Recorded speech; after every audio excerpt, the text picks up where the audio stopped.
You have a Bible tonight, turn to Luke chapter 14, verse 23. Luke chapter 14, verse 23, you have a parable there of the great wedding supper. It's called a marriage supper in Matthew chapter 22, and here it's just called a great supper. And you know the story. It's about the man that had a great supper and sent out the servants up and down the highways and the byways to gather folks to the wedding and bring them in and give an invitation to come to the supper. And they made light of it. One went to his farm, one went to his merchandise.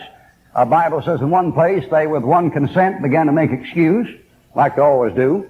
And they put the thing off and put it off. And then the Lord says down there in verse 23, He says in effect, He says, go out in the highways and go out in the hedges, and He says, compel them to come in that my house may be full. And they go out in the highways and the hedges in Matthew chapter 22, and they bring in the halt and the lame and the maimed and the blind, and the house is filled. Now, my subject tonight is bring them in. And by bring them in, I'm talking about Christian people, bringing people into a place like this where they can hear the gospel. Now, I realize that's a misapplication of text. That is, I realize perfectly well in the text in Luke chapter 14, he's talking about you going out and inviting sinners to come into heaven. That's the context of Luke 14. There's nothing doctrinal in Luke 14 about you making folks come to church. When he says, go out and compel them to come in, my house may be full, he's not talking about this building here in the context. This isn't, this is a church building. I know you southern people, you've heard it's the house of God for so long, you probably never get it out of your system. But this building here is a church building, and the people in it are the church. This is not the house of God. You're the house of God. This isn't the temple of God. You're the temple of God. But in the passage he says, take those people and compel them to come in, that my house may be full. Now, I want to make a little application with that tonight, and I realize there's nothing in the Bible telling Christian people that they have to invite people to church. I know that, and I'm aware of that when I preach this message. I'm further aware of the fact that in the Bible there's no such thing as you can find where anybody actually goes out and tries to get anybody to come into a building. As far as I know, buildings are pretty modern innovation. Sometimes I think they're the devil, even a good building. You know, a beautiful home can be a prison. That's right. A beautiful home can be a prison. Americans, you know, they dream of this big 4-bedroom, 3-bathroom, dinette, kitchen, living room, den, 3-carport, backyard, all that kind of business. And when you get that thing, you know what it is sometimes? It's a jail. It's a jail. You got to spend your whole life keeping it and cleaning it and paying for it and taxes and the thing and going repairing this and upkeep on that. You got to look out for buildings.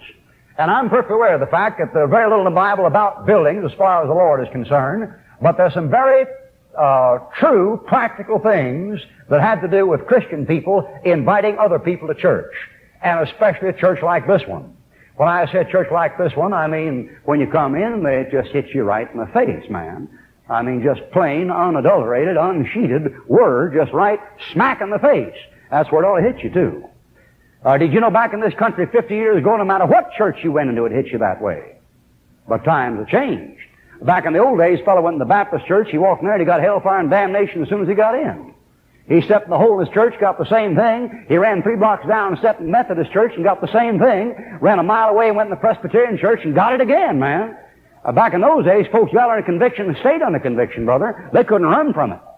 Fellow go to Lutheran church, old boy's preaching a new birth, you're going to go to hell and burn if you don't get right. But not anymore. Not anymore. All right, now I'm going to talk tonight about why you ought to bring them in. And when I say bring them in, I mean bring them in where they can hear the Word. Now, the first reason why you should is this. You're not going to see, some of you, now some of you are and some of you aren't, you're not going to see people saved unless you bring them into a building like this. Now, I know some of you are personal workers, and thank God for it. And you go door to door and house to house, and thank God you do. But some of you don't visit like that. Some of you don't have the nerve to do it, you don't have the courage to do it, you don't have the interest to do it. Let me ask you something. If you don't have the courage to do it, and the interest to do it, and the nerve to do it, how are you going to see people saved? I think somebody ought to get up and walk down this aisle every time and have a gospel message and get saved. I'd like to see people saved here Sunday morning, Sunday night, Wednesday night, 52 Sundays and Wednesdays out of the year. But don't, but I wish they did. You know why? I like to see it. I enjoy seeing it. Don't you enjoy seeing it? Sure you do. Now listen, did you know something? If some of you don't bring folks in, you're not going to see it.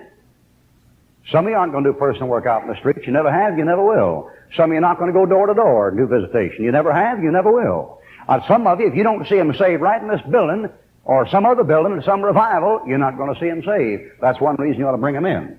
Now, you are living in a day and age when people don't walk by faith, they walk by sight. There never was an age that walked more by sight than this age, and you know that.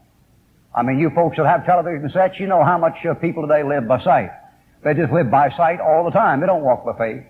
Back in the old days, you know, you could preach a message and trust somebody get saved and believe it and accept it and live on it. But not anymore.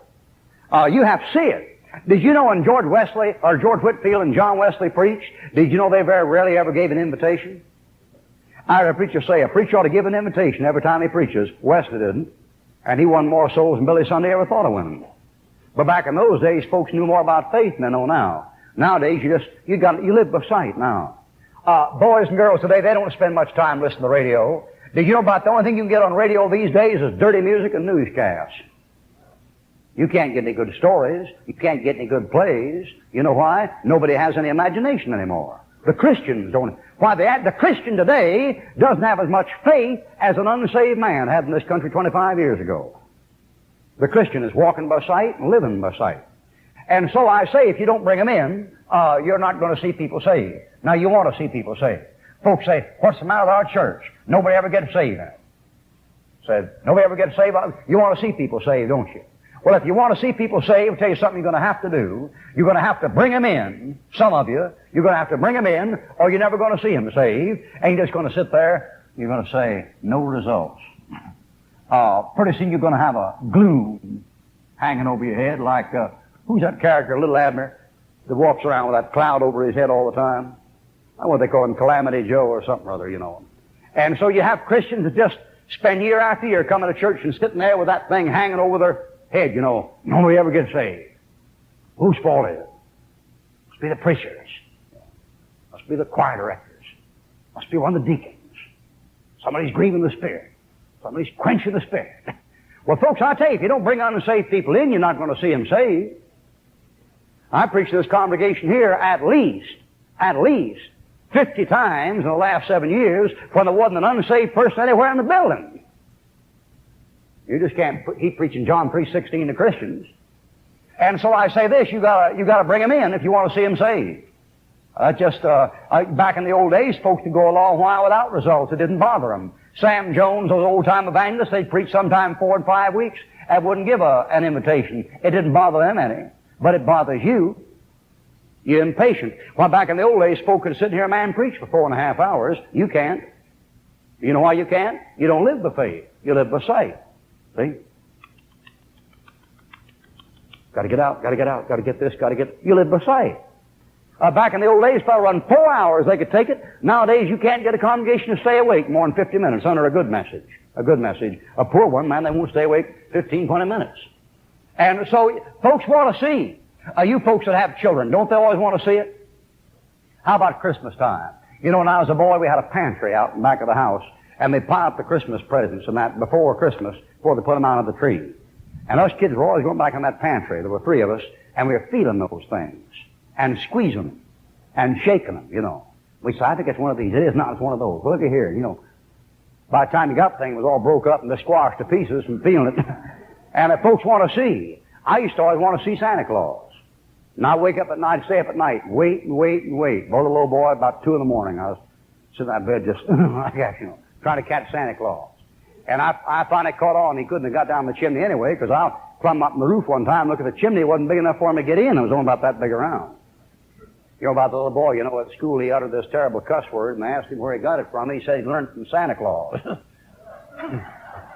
And the teacher said, well, how was that? He said, well, I heard him say when he tripped over a chair in my room coming through to set up the presents. And folks, they want to see what's going on. See, they can't live by faith. And so I say this. I say if you want to see folks saved, you know what something you're going to have to do? You're going to have to bring them in. You have to bring them in. And if you don't bring them in, you just can't sit and sit and sit and sit and get anything out of the services forever. You want to see some results. I don't know a preacher in the world that doesn't want to see some results from his work.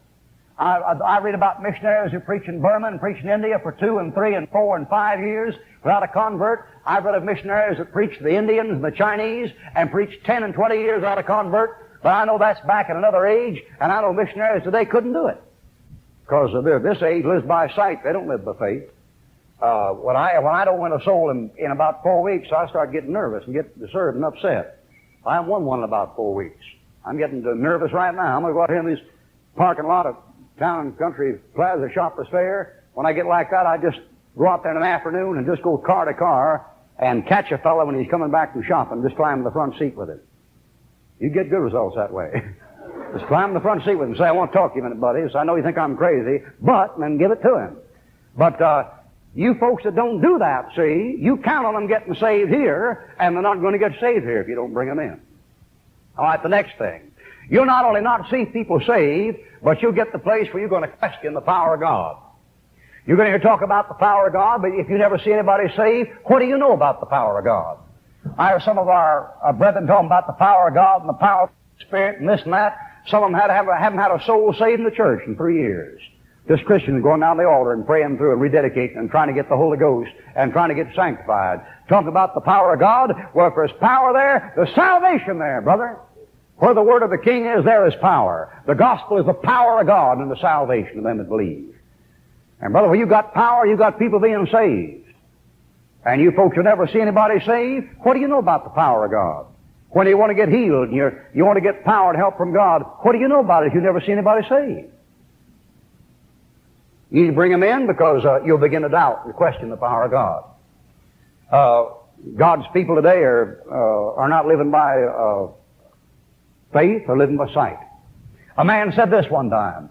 He said, you're never going to have the privilege and blessing of seeing souls saved by sitting and watching if all you do is sit and watch. Now, there's something to that. If all you do is sit and watch, God's not going to let you sit and watch people get saved. If you want to see people get saved, you're going to have to get up and go. And if all you've done is sit and watch, you can sit here every Sunday this year, you're not going to see them saved. You're not going to see them saved till you go. You got to go. God isn't interested in the self-centered church. And I've told my people that for years and years. Many of them paid no attention to the warning, and finally the warning caught up with some of them. But I've told our people about that for years and years and years. God is not interested in a bunch of Christians that just have fellowship and enjoy fellowship and discuss each other and analyze each other and figure each other out and talk about each other and stick the nose in each other's business and don't care whether the world's going to hell or not. The Lord ain't interested in it. I tell you, every church that ever got in a jam anywhere in the world got in a jam that way. The Christians pulled in on themselves. Well, they were just a little group, just, you know, so-and-so and so-and-so, so-and-so this, so-and-so does that, so-and-so did this, so-and-so that, so-and-so this, and like that, and I like this, and I like that, and I like him, and I don't like her, and I like this, and I don't like that, and blah, blah, blah. God doesn't care anything about it. Out there outside the walls of this building here tonight, there are 20,000, 30,000, 40,000 people just lost, they being headed for hell. The sick beds, the death beds, the dead babies, the busted homes, and God isn't interested in a bunch of Christians that just pulling each other to where all they got to deal with is just each other. The Lord isn't interested in it. Never has been, never will be. And I'll tell you, if you don't see Him saved, you're going to question the power of God. You're going to get just as dry and just as cold, just indifferent. Many of God's people can't live by as much faith as unsaved people live by, like I said before. Years ago, there was a tightrope walker. His name was Blondine. And Blondine was the greatest tightrope walker that ever lived. And boy, you talk about walking by faith, brother. He'd go up at night and cross Niagara Falls at night on a tight wire with the light of a locomotive shining across the wire. He'd go up there at night with this big old pole, you know, and walk out across this wire, across Niagara Falls, brother. And when he walked, he never looked at the wire. He just walked like this. Balance that thing. You know what he's doing? He's walking by faith. He wasn't even a saved man. You cannot get results by just sitting and just watching. And the day and age in which you live, that's what folks do, brother. They just sit and they just watch. And then they come to church and they sit and they watch. And I've talked about it and talked about it and talked about it and talked about it, and still, some people don't take it to heart, or some people think you done quit preaching and gone to meddling. Like the old colored fellow said, they asked him one time, he said, "Preacher, you done preached that sermon last Sunday." He said, "Well, that's all right." He said, "Yeah, but you done preached it the Sunday before that." He said, "That's all right." They said, "Preacher, that's the fourth time you done preached that message this year. So when are you going to change it? When are you going to give us another one?" He said, "When you do something about that one, you're going to change it." Until you do something about that one, then it's just the same old thing over and over and over and over and over and over and over, brother. Go out and get them. Bring them in. You ought to bring them in because you doubt the power of God if you don't. You ought to bring them in because you'll miss the participation. You'll miss the blessings of participation. That is, you miss the blessings of sharing in something. I know I can get a great blessing from another preacher coming here and preach. I always get a great blessing from it. But did you know there's something kind of secondary about that thing if souls get saved? If we have a great evangelist coming here and he has a great meeting and people walk the aisle all get saved, that's a wonderful thing. But did you know it's not a wonderful thing if you don't have a part in it? Did you know the real blessing is knowing that you're part of it? That's the real blessing. Let me ask you this. Have you ever won a soul to Christ? You won one this year? You won one the last month? You say, now, Pete Ruckman, I've heard that before. Yes, and you're going to hear it again. And I'll tell you, there's no blessing in the world like participating in the blessing. And folks, listen, if you don't bring them in, you can't participate in the blessing. You're missing something. And you may get a little blessing, but you can't get a blessing like that. No way in the world you can.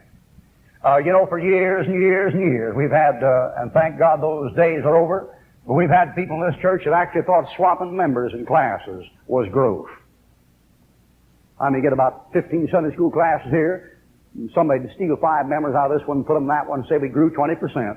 They steal 3 out of this and put it that one and say our class has grown 65%. And those poor, deluded, deceived people going through all that business and thinking that's really the power of God working, that isn't anything. That's just tiddlywinks. Play in church, boy. Put out a sign out in front. Slow down, children at play. That isn't it. You know what it is? It isn't playing, you know, Lucy dropped the locket, ring around the rosy, and who's got the hanky, and London Bridge is falling down. It's going out and getting people saved. And listen, if you want to get a blessing, bring them in. Let me ask you this. How many of you have ever invited anybody to this church or any church and brought them to the church and sat down with them when the invitation was given, they got up and came down and got saved? Let me see your hands. That ever happened to any of you? There, about 20 of you. Now, wasn't it good? Now, wasn't it good?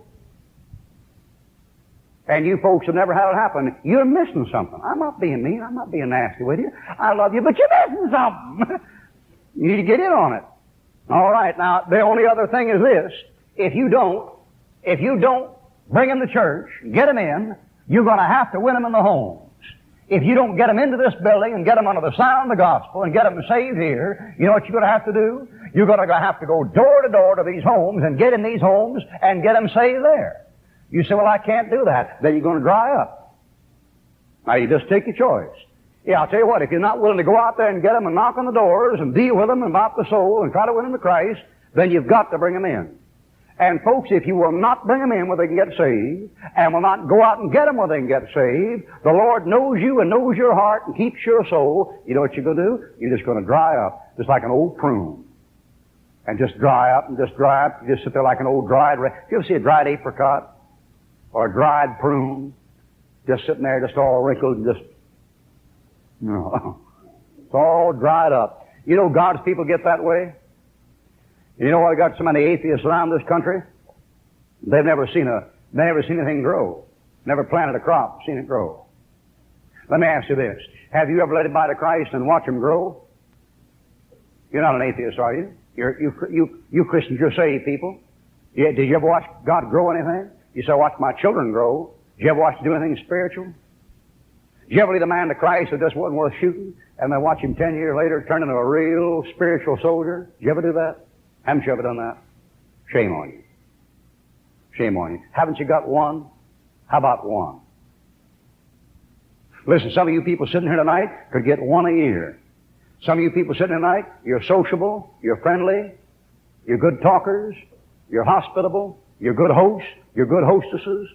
Some of you people sitting here tonight could invite someone to your home once a month or once every 2 months and work on them as a neighbor and work on them in your home and see them grow into a missionary or a soul winner. They'll lead a soul to Christ every day of the year. So don't believe it. That's the problem. That's the problem. Still no results. Some of you folks are waiting for ships that never come in, right? You know why they don't ever come in? You never sent them out. That's why. Bible says, cast your bread upon the water. It says, sow your seed in the morning, leaving no withhold your hand, keep putting the thing out. You know what's going to prosper, good or bad alike. Some of it's going to catch, some of it's going to grow. Still no results. You need to bring them in.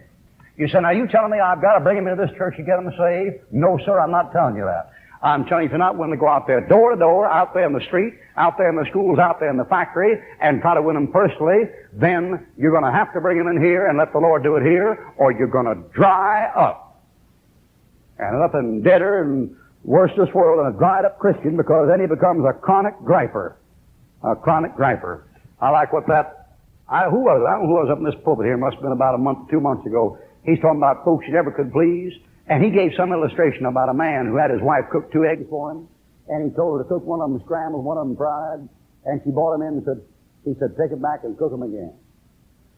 And the man eating there with him said, what do you have to do that for? She scrambled one and fried the other. And he said, she scrambled the wrong one. And you know, that thing sounds funny. And yet, you know, I've known Christians like that. I mean, nothing in the world pleases them. So there's just something always wrong. You know why there's something always wrong? Because the old heart is restless and unhappy. It doesn't have any joy in it. You know why it's restless and unhappy and doesn't have any joy in it? Because it's not doing what God told it to do. And you know what God told it to do? God told it to go out and get them. Go out and compel them. It'll make you a chronic griper. And nothing in the world hurts the testimony of the Lord any worse than a chronic griper. And nothing in the world is more opposition to a new Christian than a chronic griper. You know, chronic gripers, they stand in the way of Christians that are growing. Here's a new Christian. He isn't much. Most new Christians aren't much anyway. They'll just get saved, you know. He's erratic and fanatical, you know, and hard to get along with, and opinionated and loud and noisy, you know. And some of the old bellwethers of the flock, you know, the old founding fathers sit around and arch their eyebrows, raise their eyebrows, you know. What's that, you know? Carry it, Jericho, to your beards be grown, and all that kind of thing, you know. Looking down the nose at them. And you know what the trouble is? You know what the trouble is? They're all dried up. That's what the trouble with them is. I've known new Christians that give you a hard time. I've had some of these young men that come down here to go to school give me a terrible time. You folks wouldn't believe it. A couple of these young boys got me such a mess, I had to go and apologize to a Catholic priest. I'd rather cut off my right arm and apologize to a Catholic priest. But I did it. I had to do it. You say, what do you think of those young men? I think God's going to use them. That's what I think. That's what I think. And I think you ought to be patient with them. I think you ought to love them. And I think any time us church members here at this church have been here for years and years, they're going to get jealous of these young men because they win souls, and jealous of them because they cause a little stirring attention. That's the day we begin to dry up, brother. And don't dry up. Stay with it. Stay with it. Snap out. Snap out of it, man. Just sit there. Snap out of it. Get with it. Go out and win somebody to Christ today. Some of you folks haven't done anything for months and months. With a service over tonight, run down to Dairy Queen, grab one of those young men there and call them over. Some of you ladies up in your 40s and 50s. Come on now. I mean it. Some of you ladies up in your 40s and 50s, just go down there and grab a young man about 18, 19 years old.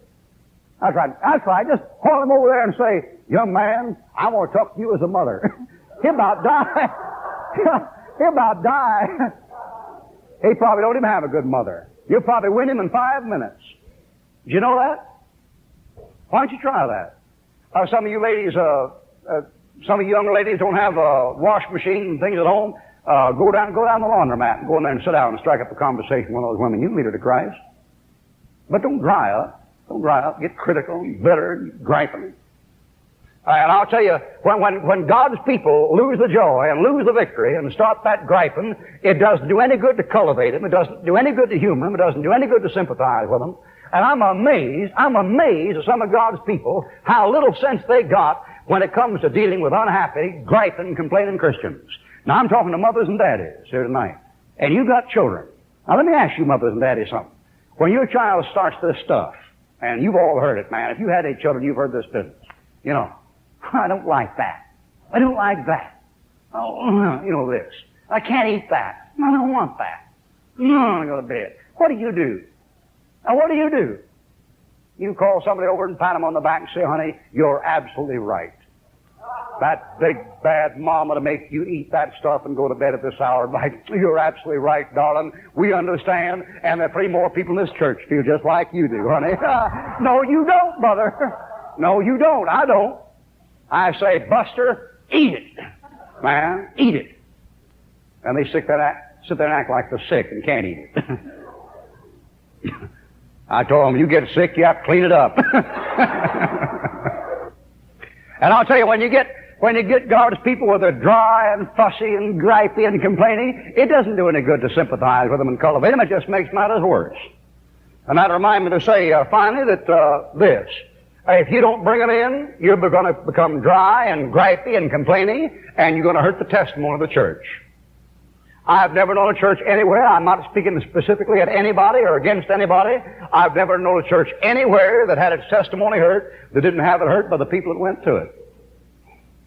Christians are their own worst enemies. And they get off balance and get gripey and get complaining, and they seek company. Misery loves company. And they go around and, don't you agree that, the preacher talks a little too loud? Yes. And don't you believe the amen just a little bit too loud? Yes. Well, maybe it is, but don't cultivate the griping. See?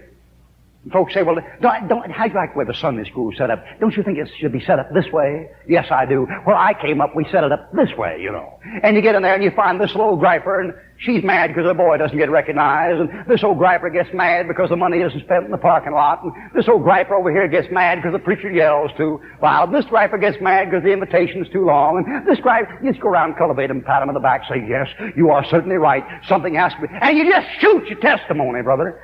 You know what you do? You just put up a sign in front of your church and it says, we're wrong. And that's up there for the whole world to see. And you know what that comes from? That comes from a Christian that doesn't go out and get them and won't bring them in.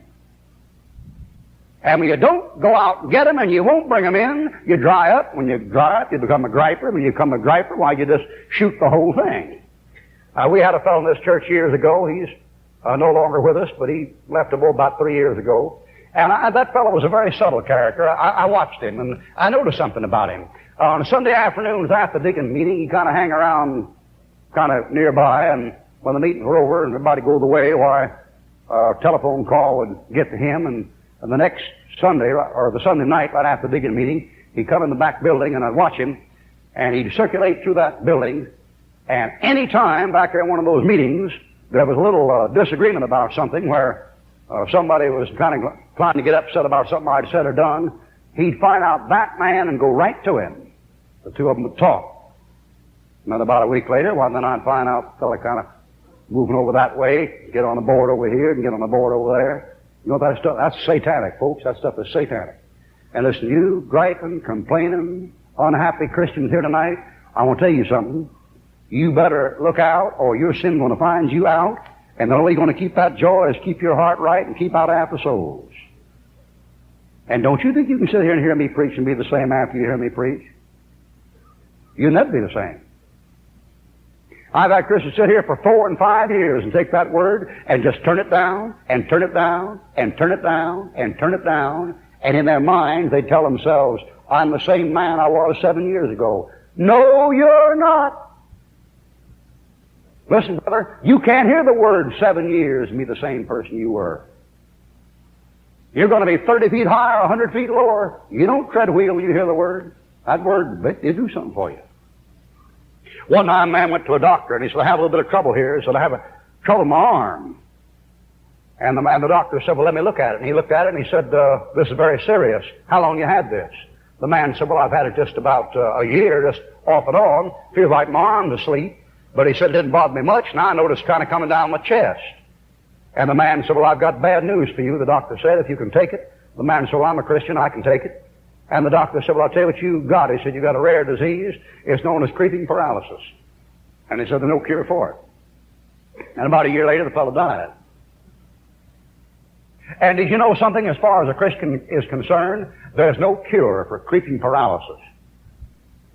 That is, once you start just withdrawing yourself and turn down that word and refuse to do what God told you to do, that old body begins to toes and it gets colder and colder and colder and colder and deader and deader and deader and deader. And I honest to God believe the Christians in Pensacola tonight that have been absolutely useless for 35 years and never even knew what hit them. It's that old dryness. It's that old deadness. And it comes from refusal to win souls and refusal to bring them in. Folks, this church here is not just for us to enjoy. I enjoy it. Man, I enjoy it. I enjoy you people. I enjoy the music. I enjoy the singing. I enjoy the praying. I enjoy the whole thing. But it isn't here just for us to enjoy. Now, you folks have had an awful lot. When are you going to give it out? When are you going to give it out? You know why the Dead Sea is dead? Because nothing runs out of it. Everything runs into it. They have a joke about a man from Mars that came down, a robot, you know. You got to look around the country and you saw a fellow working a slot machine. The old boy put a nickel, hit the jackpot, and all these coins just came pouring out of that slot machine. And that robot said, rich food will do it every time. So the machine was sick, you know. You get it. And what I'm saying is this. You just take it all in, see. Don't give any of it out. Why, you get sick, you get dead. Now, you folks had an awful lot.